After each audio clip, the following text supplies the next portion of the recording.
영광스러운 벨트라는 제목으로 우리 말씀을 묵상하도록 하겠습니다. 오늘 보니까 1절부터 2절에 보면 하나님이 예레미야에게 뱃띠를 사서 허리에 띠라 이렇게 말씀합니다. 그리고 3절로 5절에 보면 강가 바위 틈에 그 띠를 이제 감추라, 띄었던 그 띠를 감추라 이렇게 말씀합니다. 그리고 6절로 7절에는 파서 감추었던 그 띠를 다시 이제 가져오라 이렇게 말씀을 합니다. 근데 이게 상징인데요.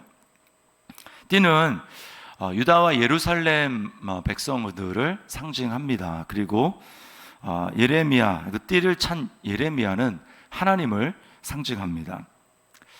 자, 이 띠에, 우리 띠 허리띠라고 하는 것은 그 띠의 쓰임새 또는 띠의 그 영광이라고 하는 것은 어디에서 찾을 수 있습니까? 그것은 주인이 뭔가 이제 멋진 옷을 입은 다음에 그 위에 이제 그 띠를 찰 때 그 띠가 만들어진 목적과 용도 그리고 쓰임새가 있는 것이죠. 그럴 때 띠도 영광스러운 것입니다. 그런데 그 띠 자체로 그 주인이 그 띠를 차지 않는다면 띠 자체는 아무런 쓸모도 없고 아무런 영광도 없죠. 하나님이 유다와 예루살렘에 대한 계획은 무엇입니까?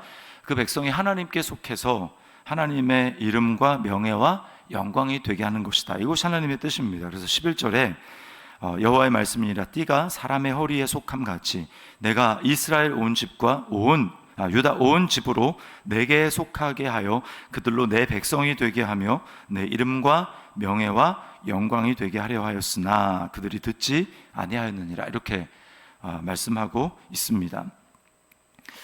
유다와 예루살렘은 어떤 선택을 합니까?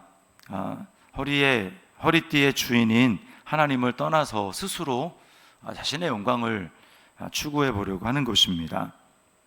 자, 10절에 보면 이 악한 백성이 내 말 듣기를 거절하고 그 마음에 완악한 대로 행하며 다른 신들을 따라 그를 섬기며 그에게 절하니 그들이 이 띠가 쓸 수 없음 같이 되리라.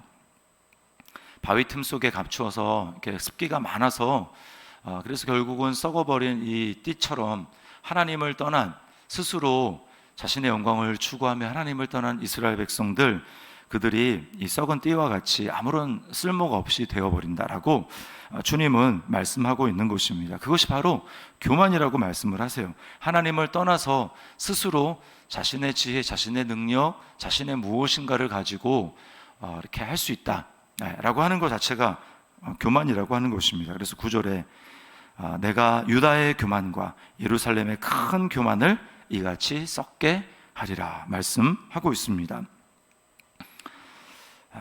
이것은 피조물이 인간이 하나님을 떠나서 스스로 자신의 제한된 지혜와 능력으로 살아보려는 이 헛된 것, 그것은 다 썩는 띠와 같이 헛되다라고 말씀을 하고 있습니다. 이것은 스스로는 굉장해 보이지만 마치 캄캄한 밤길에 이제 요즘에 스마트폰 이제 프레시 빛을 비추면서 가는 것과 같다고 할 수 있습니다. 그것은 멀리 비출 수 없죠. 당장 자기 앞에 발밑은 비출 수 있을지 모르지만 멀리 비출 수 없습니다. 나중에 밝은 빛 가운데 드러나면 뭐가 드러날까요? 내 옷에 엄청난 검은 것이 묻었구나. 그리고 내 옷에 엄청난 흙탕물이 튀었구나 라고 하는 것을 발견하게 되는 것입니다. 그러나 자신의 이 빛만으로는 그것을 보지 못하는 것이죠. 이것이 인간의 한계라고 하는 것입니다. 로마서 1장 21절로 이하에 있는 말씀에 보면 하나님이 이렇게 말씀합니다. 하나님을 알되 하나님을 영화롭게도 아니하며 감사하지도 아니하고 오히려 그 생각이 허망하여지며 미련한 마음이 어두워졌나니 스스로 지혜 있다 하나 어리석게 되어 또한 그들이 마음에 하나님 두기를 싫어하며 하나님께서 그들을 그 상실한 마음대로 내버려 두사 합당하지 못한 일을 하게 하셨으니 이렇게 나옵니다. 그러면서 쭉 죄의 목록들이 쫙 이렇게 나오게 되는 것이죠. 그 죄의 목록들이 나오는 이유는 딱 한 가지입니다. 그들이 창조주 하나님을 마음에 두기를 싫어해서 하나님을 버린 것입니다. 하나님을 내쫓은 것입니다. 그 마음을 상실한 마음이다. 마음이 정상적이지 않다라고 하는 것이죠. 그것을 오늘 유다 백성들 그리고 예루살렘 백성들이 보여주는 것입니다. 그러므로 우리가 늘 기억해야 될 사실은 내가 하나님을 고려하지 않고 하나님을 떠나서 나의 생각과 또 나의 지혜와 또 나의 능력과 인생의 자랑이라고 하는 것이 얼마나 헛된가. 그것이 잠깐 굉장한 영광이 있는 것 같지만 그것은 썩는 영광이다라고 할 것을 기억할 필요가 있습니다. 자, 우리에게 질문해 보겠습니다. 적용입니다. 하나님을 떠난 지혜, 선한 능력은 아무것도 아니라는 사실을 정말 매일매일 깨닫고 있습니까? 오직 하나님께 붙어 있을 때에만 제대로 된 지혜, 선함, 능력이 발휘된다는 것을 알고 하나님께 붙어 있기를 추구하고 있습니까? 오늘 이스라엘 백성들이 교만해서 하나님을 떠나 있는 그것을 하나님은 심판하시겠다고 말씀하는데 그 12절로 14절 말씀에 포도주 가죽 부대의 비유로 말씀하고 있습니다.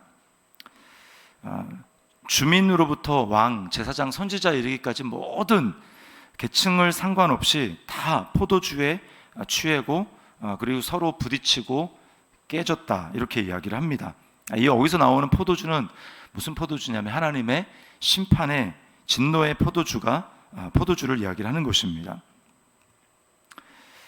하나님과 붙어 있기를 거절하고 하나님을 떠나 버리고 쓸모없어진 우리를 하나님께서는 살리시고 하나님의 진노의 포도주 또 심판의 포도주에서 벗어나게 하시기 위해서 하나님이 우리에게 보내주신 분이 바로 그리스도 예수이십니다. 예수님이 십자가에 달리셨다라고 하는 것은 주님이 겟세마네 동산에서 뭐라고 기도하십니까? 이 잔을 이라고 얘기를 하죠. 할 수만 있으면 이 잔을 내게서 옮겨달라고 말씀하는데 그 잔이라는 것은 바로 주님이 이 선지서에서 계속해서 선지자들이 말씀했던 하나님의 진노의 잔을 이야기를 하는 것입니다. 하나님의 진노의 포도주, 진노의 잔을 예수님이 피하고 싶다, 내게서 옮겨달라고 말씀하는 것입니다. 하나님께서는 이때 동안에 인류가 쌓아놓은 그 모든 죄악과 하나님의 그 진노의 잔을 다 큰 잔인 예수 그리스도가 당할 그 십자가라는 잔에 다 부으셨습니다. 그리고 예수님은 그 잔을 피하지 않고 다 마시셨습니다.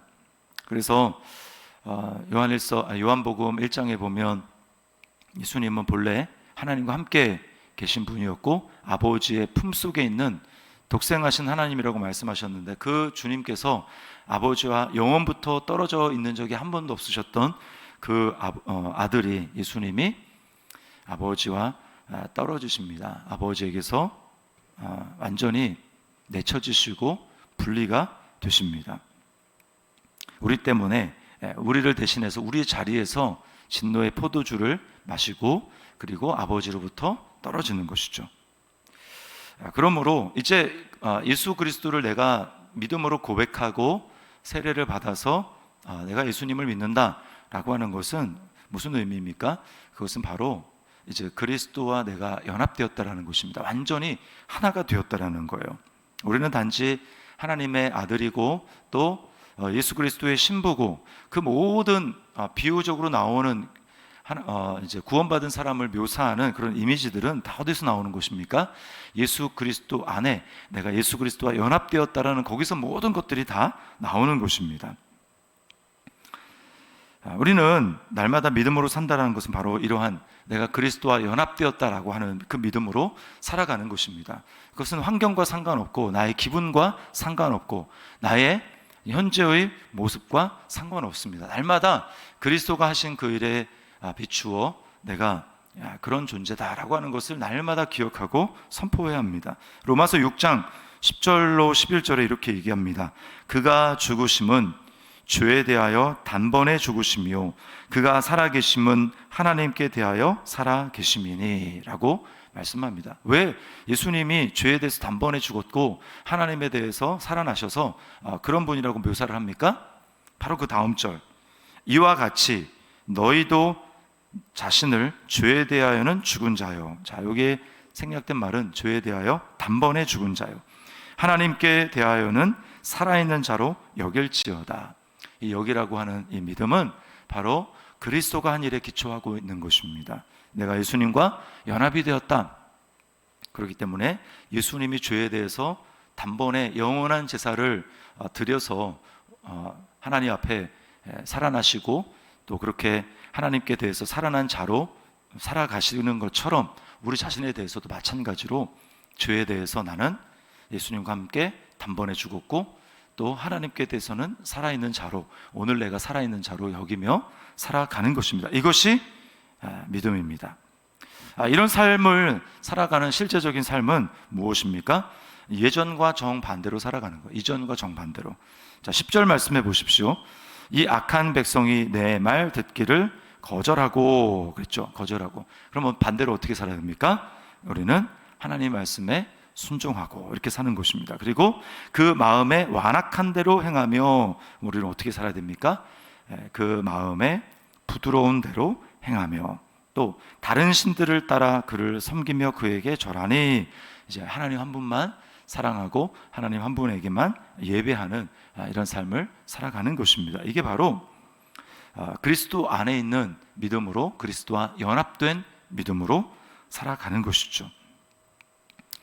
자, 우리 자신에게 적용해 보겠습니다. 그리스도 안에서 나는 하나님과 연합된 자임을 확신하고 있습니까? 그리스도 안에 있기에 나는 기쁨으로 오늘 하루 순종하며 예배합니까? 이렇게 우리는 그리스도와 연합되어 있는 존재이기 때문에 우리는 그것을 통해서만 하나님 앞에 영광을 돌릴 수 있습니다. 그리고 그렇게 할 때만 우리는 나 자신의 모든 잠재력이 그리스도 안에서 드러나고 하나님께 대해서 쓰여지는 그런 자가 되는 것입니다. 제가 이 말씀을 묵상하면서 떠올랐던 이미지가 이제 예수님이 종려주일에 이제 어린 나귀를 타고, 한 번도 타보지 않은 어린 나귀를 타고 예루살렘 성으로 입성하는 그 장면입니다. 사람들이 막 환호하고 박수를 쳤어요. 그랬는데 예수님과 함께 영광을 받고 박수와 갈채를 받았던 존재가 누굽니까? 그 나귀죠, 나귀. 예수님이 탔기 때문에, 그 나귀를 타셨기 때문에 그 나귀는 덩달아서 사람들의 박수와 갈채를 받았습니다. 그러니까 우리가 예수님을 정말 전심으로 높이고 내가 예수님 나를 사용하십시오라고 하고 무릎 꿇어 예수님께 내 등을 내어드리고 내가 마치 종처럼 주님 앞에 그렇게 나를 드리게 될 때, 온전히 순종하게 될 때, 그것은 주님과 함께 영광을 받는 것입니다. 그리고 그 삶이 결국 그렇게 살아간 삶이 마지막 날 하나님 앞에 우리를 영광스러운 존재로 만드는 것이죠. 우리가 영광을 바라서가 아니라 우리 날마다 그런 모습으로 예수 그리스도 연합된 존재로 나를 부인하고 자기 십자가를 지고 주님을 따라가는 그런 삶을 사는 것, 그것이 바로 우리의 영광입니다. 그 사실을 기억하고 내가 영광스러운 허리띠, 영광스러운 벨트로 오늘도 주님과 완전히 연합된 자로 살아가는, 그래서 순종하며 나아가는 저와 여러분의 삶이 될 수 있기를 주님의 이름으로 축원합니다.